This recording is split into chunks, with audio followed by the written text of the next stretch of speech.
पर bright future seated classes में आपका स्वागत है। आज हम पढ़ेंगे चैप्टर 7 गणित शिक्षण में त्रुटि का विश्लेषण। गणित शिक्षण जो हम सीखते हैं, गणित का जो शिक्षण ग्रहण करते हैं, उस सीखने के क्रम में किस वजह से त्रुटि आती है या क्या क्या गलतियाँ आती हैं।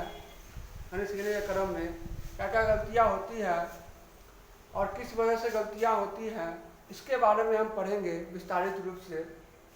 तो सबसे पहला हम इसको जानते हैं कि गणित में त्रुटि किसके वजह से आता है या गलतियाँ किसके वजह से होती है त्रुटियाँ। तो गणित में जो है सो शुद्धता का बहुत ही ज़्यादा महत्वपूर्ण माना जाता है।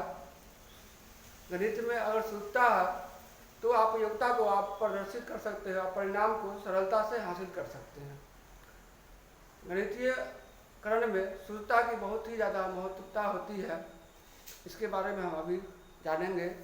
जो त्रुटि का जो कारण है इसके फलस्वरूप, तो पहला है पॉइंट मानसिक एवं शारीरिक स्वास्थ्य में गिरावट।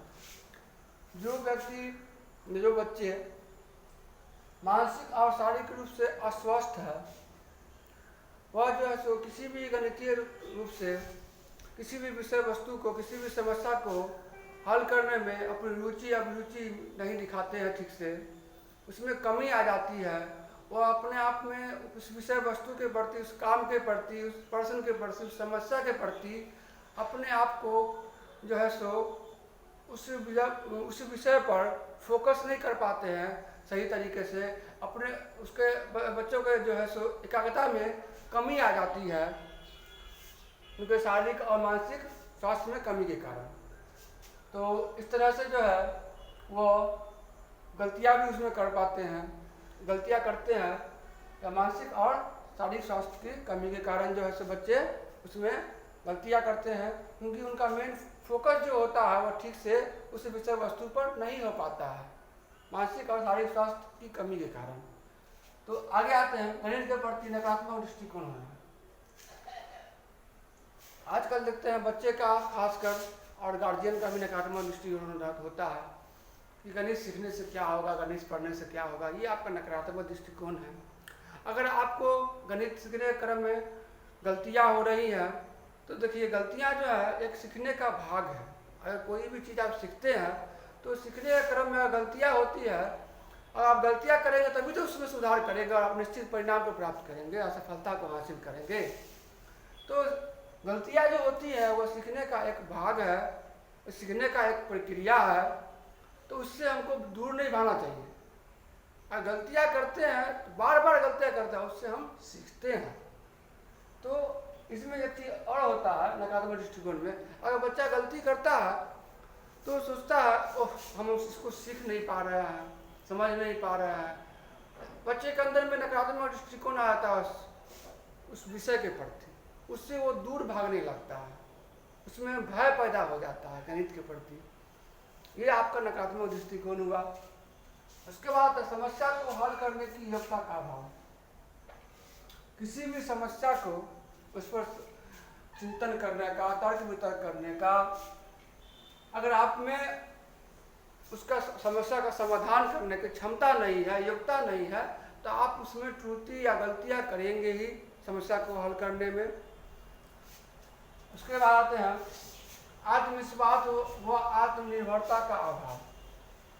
अगर कोई सवाल आप बना रहे हैं या किसी भी समस्या का हल कर रहे हैं या किसी भी विषय वस्तु का या कोई भी काम आप कर रहे हैं, तो आपके अंदर में आत्मविश्वास सबसे पहले होने चाहिए, कॉन्फिडेंस कि हम वो काम को कर सकते हैं। और वह आत्मविश्वास आपको आत्मनिर्भर बनाता है किसी भी कार्य करने के प्रति। उसके बाद आते हैं समानता तथा अंतर का प्रयोग गलत करना।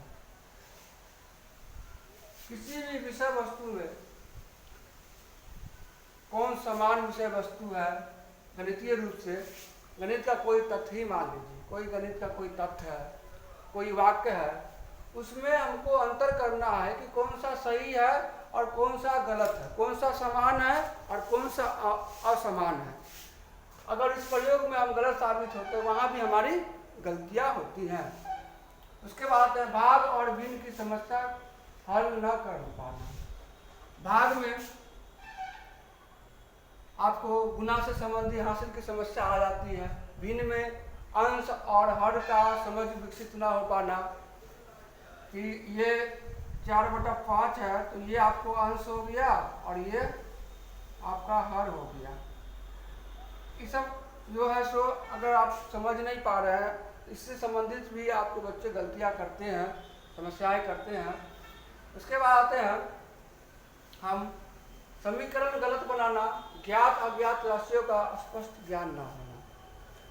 जैसे कोई समीकरण है, उसको हम सूत्र के माध्यम से, अगर सूत्र का ज्ञान है और उसके बावजूद भी आप सवाल को समीकरण को गलत बना रहे हैं, उसके बाद ज्ञात या अज्ञात राशियों का स्पष्ट ज्ञान न होना। जो राशि, जो विषय वस्तु, जो संख्या, जो मान है, उसको ज्ञात या अज्ञात राशियों का जो है सो अगर उसका ज्ञान नहीं है तो हम गलतियां करेंगे ही। उसके बाद छात्रों को गलतियों को सुधारने के पर्याप्त अवसर देना। अगर बच्चा समस्या किसी प्रश्न में या किसी भी विषय वस्तु में, किसी कार्य में अगर गलतियां करते हैं, उनके अंदर में अगर समस्या आती है कार्य करने के फलस्वरूप, सीखने के फलस्वरूप, तो उस समस्या को सुधारने का पर्याप्त अवसर देना चाहिए ताकि वह उस समस्या का आसानी से स्वयं हल कर सके, स्वयं करके सीख सके। और स्वयं करके जो बच्चे सीखते हैं वो ज़्यादा सफल हो पाते हैं। उसके बाद है अधिक काट पीट तथा अशुद्ध लेखन नहीं करना चाहिए।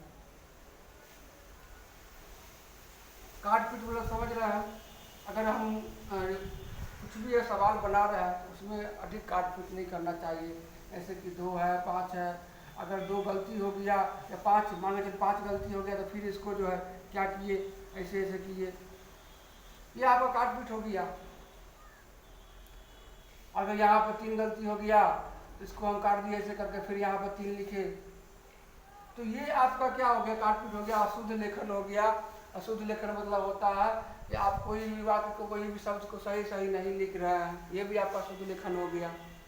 तो इस तरह से आपको संकेत का ज्ञात नहीं है, गणितीय संकेत को किस तरह से कहाँ प्रयोग करना है उसको आप नहीं यूज कर रहे हैं सही तरीके से, तो ये भी आपको एक तरह से अशुद्ध लेखन में आता है।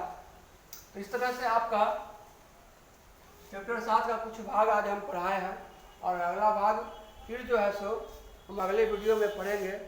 वीडियो देखने के लिए धन्यवाद। और इस वीडियो में आपको एक भी पॉइंट अगर अच्छा लगा हो तो चैनल को जरूर से जरूर सब्सक्राइब करें, बेल आइकन क्लिक करें ताकि अगली वीडियो आप तक मेरी पहुंच सके। Thank you.